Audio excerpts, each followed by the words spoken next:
Shalom, salam jumpa kita kembali hari ini.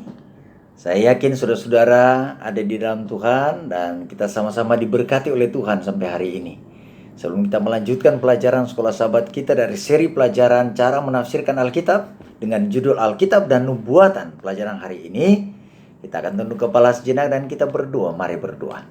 Bapa di surga, kami rindu agar Roh Kudus-Mu menolong kami, sehingga apa yang kami pelajari hari ini, kami betul-betul diberkati kembali dengan pelajaran ini. Dan tentunya kami lebih mengerti maksud Tuhan dalam hidup kami, dan Tuhan terus dimuliakan dalam kehidupan kami. Kami sambut pelajaran dengan sukacita. Kami persembahkan doa ini hanya di dalam nama Tuhan Yesus, nama yang indah Tuhan dan Juru Selamat kami. Amin. Baik saudara-saudara yang saya kasihi di dalam Tuhan, saudara-saudara yang ada di rumah silakan buka Alkitab saudara. Dan saudara-saudara yang ada di jalan boleh membuka gadget saudara. Nah, saya sudah sampaikan tadi pelajaran kita hari ini pelajaran ke-11 dengan judul Alkitab dan Nubuatan. Nah, kenapa nubuatan itu begitu penting? Dan kenapa kita perlu tahu nubuatan? Nah, itu yang penting ya. Jadi ada 3 hal yang saya persampaikan tentang pentingnya nubuatan itu di dalam Alkitab. Yang pertama adalah ini akan menyampaikan tentang identitas kita dan misi kita. Itu yang perlu kita tahu. Siapa kita dan apa pekerjaan kita. Kita perlu tahu itu. Yang kedua, kenapa nubuatan ini penting bagi kita? Oleh karena firman Tuhan mau menegaskan tentang keakuratan dari firman Tuhan itu sendiri. Jadi Alkitab ini bukan isapan jempol. Kita sudah pelajari yang lalu bahwa Alkitab ini semuanya diilhamkan oleh Tuhan, diinspirasikan oleh Tuhan, diwahyukan oleh Tuhan, dan inilah sumber teologi kita. Itulah sebabnya firman Tuhan kita ini akurat. Dan salah satu yang perlu kita pelajari adalah tentang nubuatan. Ya, di samping menyampaikan tentang identitas kita, keberadaan kita, siapa kita akan diperkenalkan tentang misi kita, tugas kita. Dan selanjutnya tentang keakuratan dari firman Tuhan. Yang ketiga, dia sampaikan kenapa nubuatan ini perlu, yaitu untuk menyampaikan sesuatu yang belum terjadi, bahkan hal-hal yang sudah terjadi, ya, sehingga kita makin percaya seperti yang disampaikan oleh Yesus dalam Yohanes 14 ayat 29. Itulah kira-kira 3 hal kenapa kita perlu mempelajari nubuatan. Nah, sebelum kita masuk lebih dalam, Daniel 8 ayat 14 sebutkan ayat tema kita. Maka ia menjawab sampai lewat 2300 petang dan pagi, lalu tempat kudus itu akan dipulihkan dalam keadaan yang wajar. Nah, hari ini kita akan mempelajari satu nubuatan atau nubuatan waktu yang panjang sekali. 2300 petang dan pagi. Apa maksudnya ini? Sebentar kita akan pelajari. Nah, sebelum kita masuk lebih dalam lagi, saya mau memperkenalkan kembali. Oleh karena kita sedang mempelajari satu seri pelajaran yang namanya cara menafsirkan Alkitab. Nah, sekali lagi, karena ini berbicara cara menafsirkan Alkitab, maka kita perlu metode.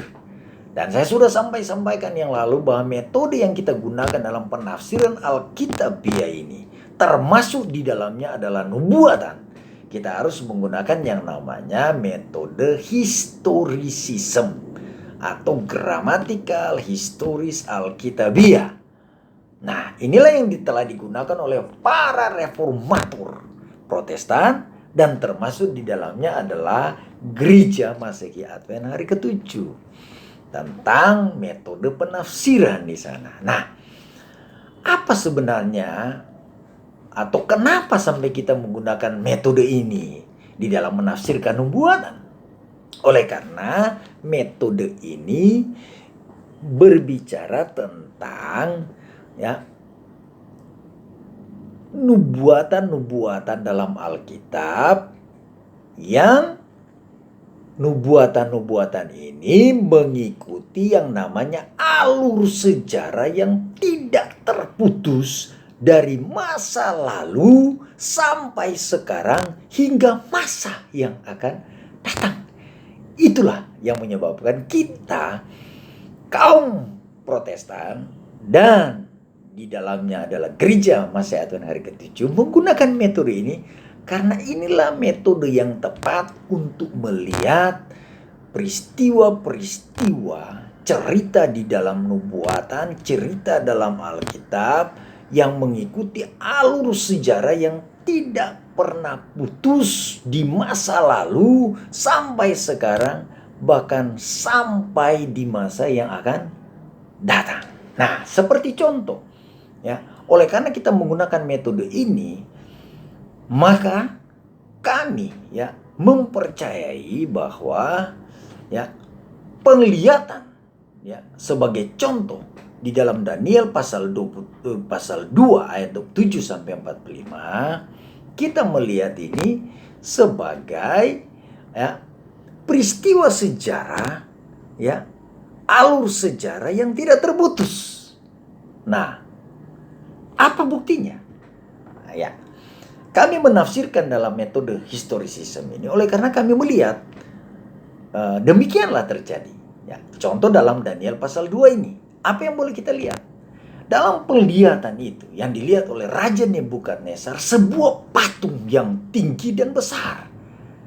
Lalu dia kebingungan dan tidak bisa mengerti.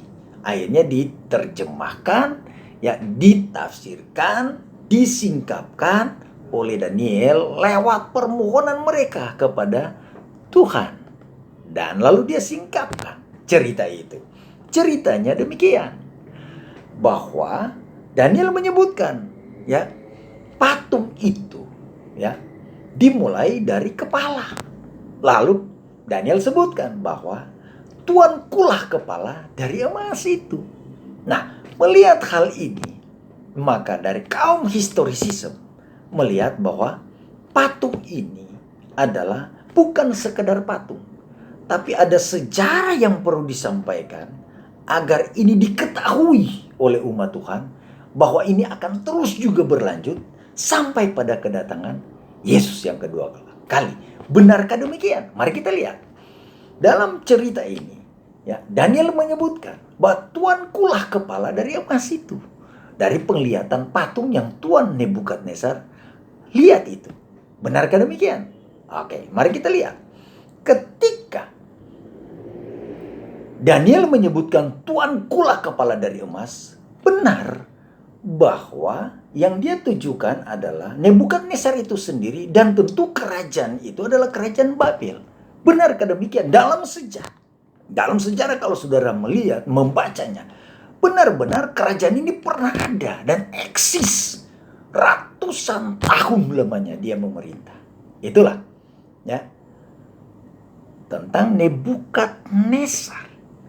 Lalu akhirnya digantikan oleh satu kerajaan yang namanya kerajaan Made Parsi menggantikan kerajaan Babel yang disebutkan dalam patung itu sebagai kerajaan emas. Made Parsi datang dengan simbol perak yang menggantikan kerajaan Babel. Tetapi sesudah kerajaan Babel yang disebutkan kerajaan emas, datang kerajaan perak yang disebutkan kerajaan Made Parsi. Sesudah itu akan ada kerajaan yang baru yang akan datang, yaitu kerajaan yang disebutkan kerajaan tembaga. Siapa itu? Itulah kerajaan Yunani dengan kehebatan ya Alexander the Great. Ya, kerajaannya begitu luar biasa. Dan dia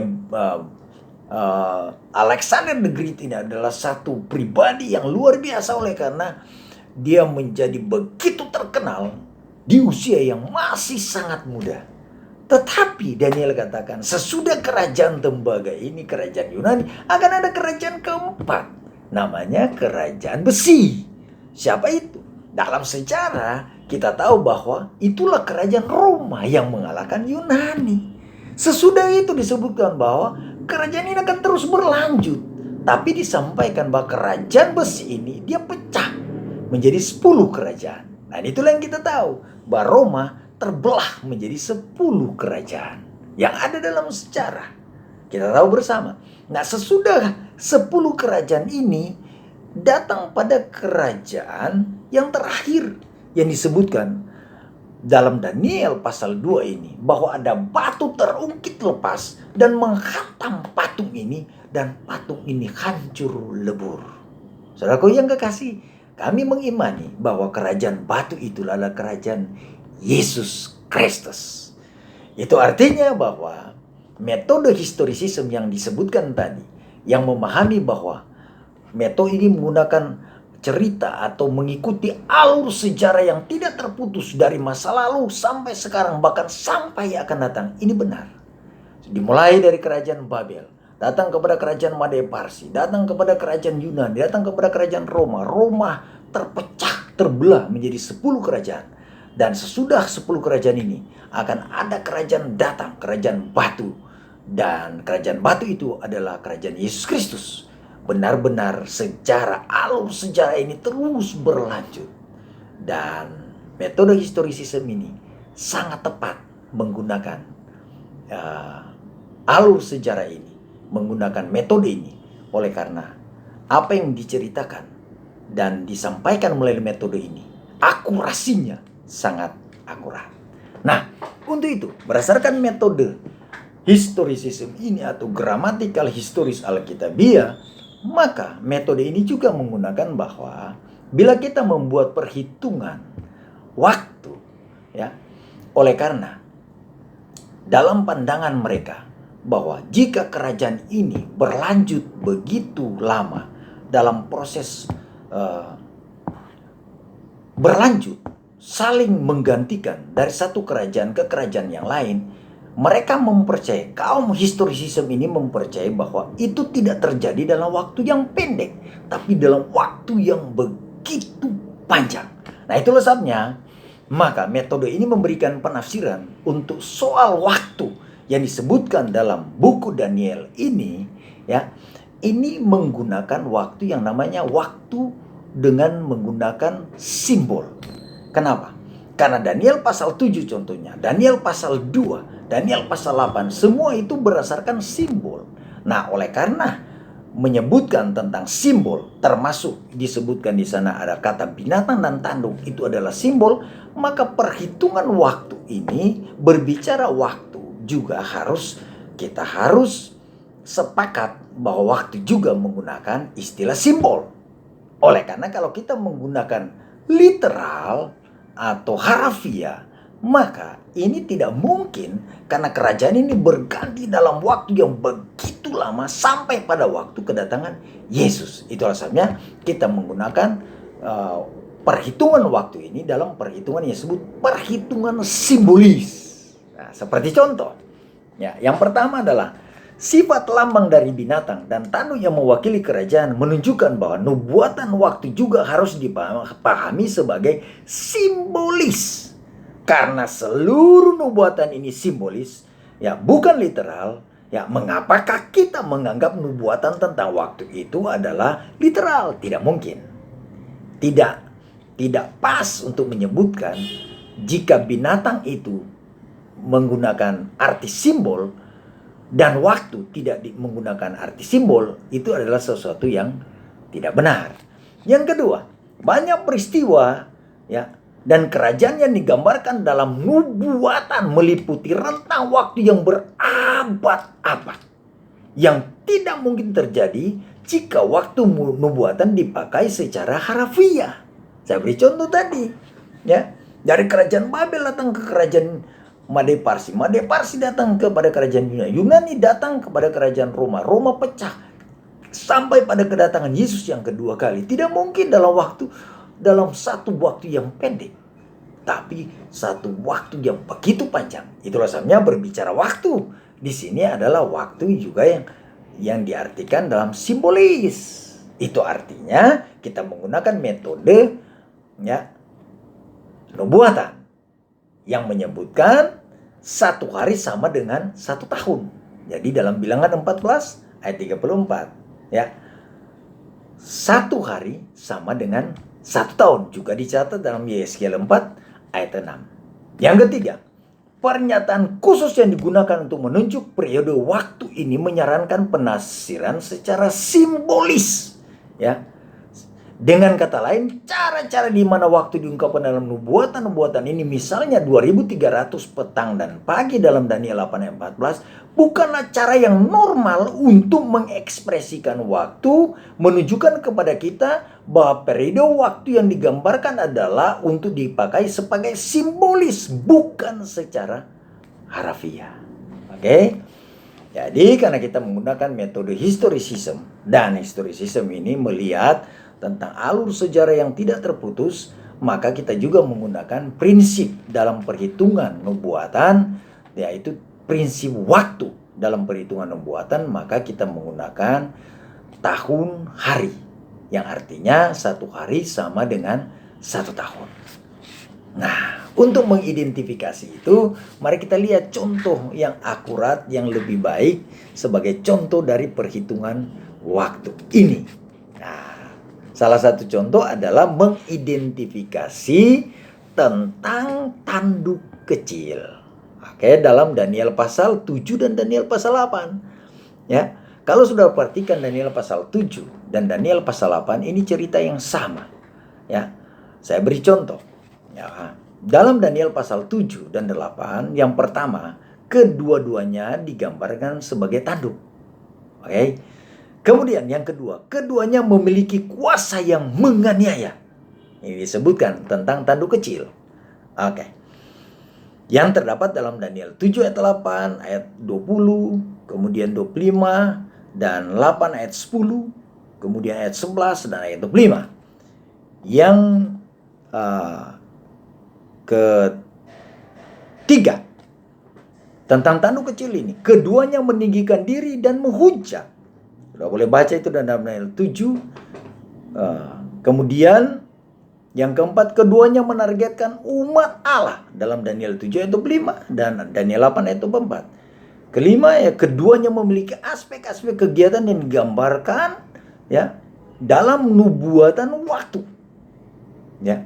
Kemudian yang keenam, keduanya akan tetap ada sampai akhir zaman. Daniel 7 ayat 5, 8 ayat 17 dan 19. Keduanya akan dihancurkan secara supra alami. Daniel 7 ayat 11, kemudian ayat 26 dan Daniel 8 ayat 25. Itu menunjukkan bahwa cerita dalam Daniel 7 dan Daniel 8 adalah sama. Kemudian ya, disebutkan bahwa tanduk kecil ini ya akan muncul ya sesudah kerajaan yang keempat tadi. Ya. Dalam Daniel 2 dilambangkan sebagai besi ya. Roma itu dilambangkan sebagai besi dan itu akan berlanjut. Nah, pertanyaan penting adalah kuasa apakah tanduk kecil ini? Oke, karena ini berbicara simbol, ya, kita harus menyampaikan apa yang disimbolkan ini. Siapa tanduk kecil ini? Nah, dari metode penafsiran historicism ini memberikan kesimpulan. Nah, tentunya kenapa ini disimpulkan seperti itu? Oke, kuasa apakah tanduk kecil ini? Oke. Dari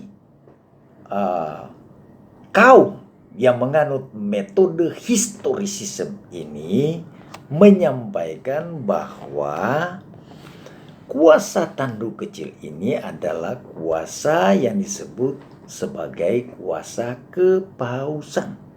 Kenapa kaum historicism berkesimpulan demikian?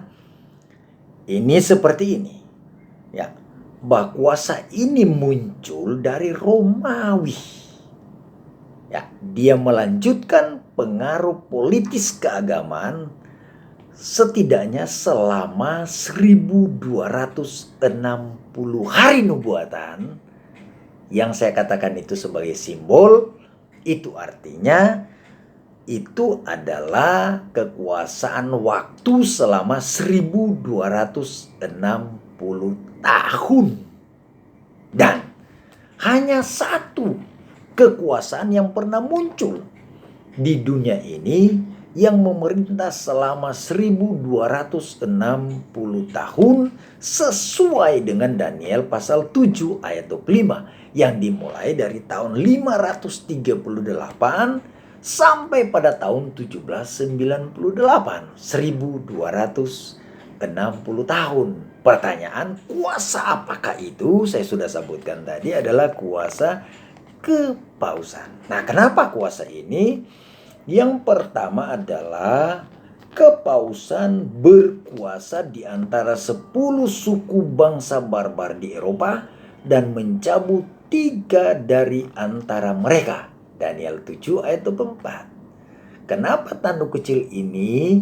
Kaum historisisme menyampaikan bahwa ini kepausan oleh karena yang kedua, kepausan berbeda ya dengan yang sebelumnya. Daniel 7 ayat 24 dengan kerajaan-kerajaan sebelumnya dia sangat berbeda, yang menunjukkan keunikannya dibandingkan dengan suku bangsa yang lain. Yang berikut, oleh karena kenapa dia disebut tanduk kecil ini adalah kekuasaan kepausan, oleh karena dia memberikan Daniel 7 ayat 25 mengucapkan kata-kata yang menentang yang maha tinggi. Kemudian dia sebutkan bahwa kuasa tanduk kecil ini yang merupakan kuasa kepausan, dia meninggikan diri setinggi panglima bala tentara langit dalam Daniel 8 ayat 11. Kemudian, kenapa kaum historisisme menyebutkan bahwa ini adalah kepausan? Karena katanya dia merampas peran Yesus dan menggantikannya dengan peran paus. Oke, yang berikut adalah kenapa ini adalah tanduk kecil adalah kepausan. Disebutkan bahwa dia memberikan keterangan bahwa kekuasaan ini pernah menganiaya orang-orang kudus milik yang maha tinggi. Kalau saudara baca dalam sejarah, kekuasaan ini pernah membunuh orang-orang Kristen sebanyak 50 juta orang. Walaupun saat ini sudah meminta maaf. Tapi itulah sebabnya kami menyampaikan bahwa tanduk kecil ini adalah sistem yang namanya sistem kepausan. Lalu katanya tanduk kecil ini menjatuhkan beberapa bintang-bintang ya selama kontrareformasi ketika orang-orang Protestan dibantai. Kemudian yang terakhir, tanduk kecil ini yang merupakan sistem ya, dia katakan dia berusaha untuk mengubah waktu dan hukum. Apa yang dia buat dalam Daniel 7 ayat 25 juga. Apa yang dia buat dalam mengubah waktu dan hukum? Dia menghapus perintah kedua dan mengubah hari Sabat menjadi hari Minggu. Saudaraku, inilah sistem. Dalam kesimpulan kaum historisisme, itu adalah kuasa kepausan. Oke? Mari kita lanjut. Kemudian sesuai dengan ayat tema tadi menyampaikan bahwa 2300 petang dan pagi ya. Lalu Ka'bah itu akan dibersihkan. Nah, apa maksudnya ini? Ya. Kaum historisisme menyebutkan juga di samping mengidentifikasi tentang cerita tanduk kecil, kaum historisisme juga menyampaikan bahwa akan ada penghakiman pemeriksaan. Apa yang dimaksud dengan penghakiman pemeriksaan? Yaitu penghakiman pra-advent, penghakiman sebelum Yesus datang. Nah, apa maksudnya ini? Nah, peristiwa ini ya dari para kaum historisisme menyebutkan bahwa peristiwa ini terjadi ya setelah periode penganiayaan pada abad pertengahan yang berakhir pada tahun 1798 dengan penangkapan dan pemenjaraan paus oleh Jenderal Bertir. Oke, sesudah itu ya, sebelum kedatangan Yesus, Maka Daniel pasal 7 ayat 8 berbicara tentang penghakiman. Ya, penghakiman itu terjadi di surga, di mana majelis pengadilan duduk. Daniel 7 ayat 10. Jadi, ya, peristiwa ini terjadi sesudah masa 1798 dan sebelum kedatangan Yesus. Pemeriksaan ini atau penghakiman pemeriksaan ini akan terjadi. Benarkah demikian? Disebutkan dalam Daniel 7 dan 8, sesudah peristiwa ini duduklah majelis pengadilan. Nah, kaum historisis mengakui bahwa ketika terjadi peristiwa 1798, ketika Paus ditawan oleh Jenderal Bertir pada tahun 1798, sudah itu disebutkan bahwa mulailah penghakiman yang disebutkan penghakiman pemeriksaan. Benarkah demikian? Ya, sesuai dengan kesimpulan dari kaum historisism, sesuai dengan ayat Daniel pasal 7 ayat 10, majelis pengadilan duduk untuk menghakimi. Nah, dari konsep ini kami meyakini itu terjadi tahun 1844. Ya. Peristiwa itu adalah peristiwa berpindahnya Yesus dari bilik suci ke bilik yang maha suci untuk melakukan pengantaraan, yaitu yang kita sebut pengadilan pemeriksaan. Inilah pengadilan terakhir sebelum Yesus datang. Nah, apa implikasi dari pelajaran ini dari nubuatan 2300 petang dan pagi yang berakhir pada tahun 1844, yang dimulai tahun 457 ya, ketika memerintahkan pembangunan Yerusalem ya.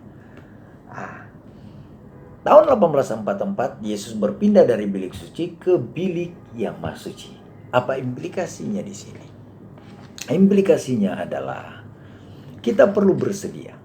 Ya, umat Tuhan perlu bersedia sebelum Yesus datang, karena sudah ada pemeriksaan sebelum Yesus datang.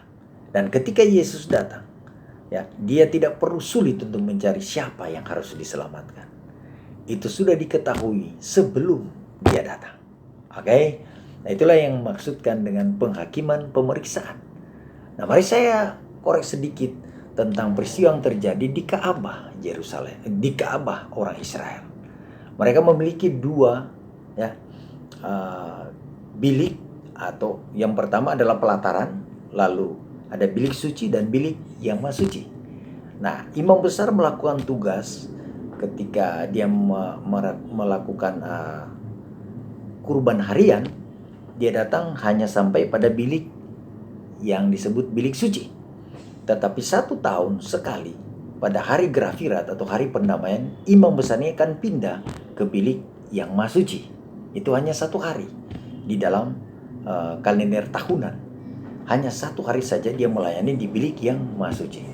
Nah, gambaran ini ya, mau memberikan gambaran kepada kita sebagai implikasi dari penghakiman pemeriksaan ini. Kita perlu mempersiapkan diri, karena Yesus dari 1844 itu sudah berpindah ke bilik yang maha suci sesuai dengan nubuatan 2300 petang dan pagi yang dimulai dari tahun 457 sampai 1844. Nah, yang kita perlu buat adalah betapa kita harus memeriksa diri kita ya, terus melakukan apa yang Tuhan inginkan dalam hidup kita, karena kita sedang dihakimi.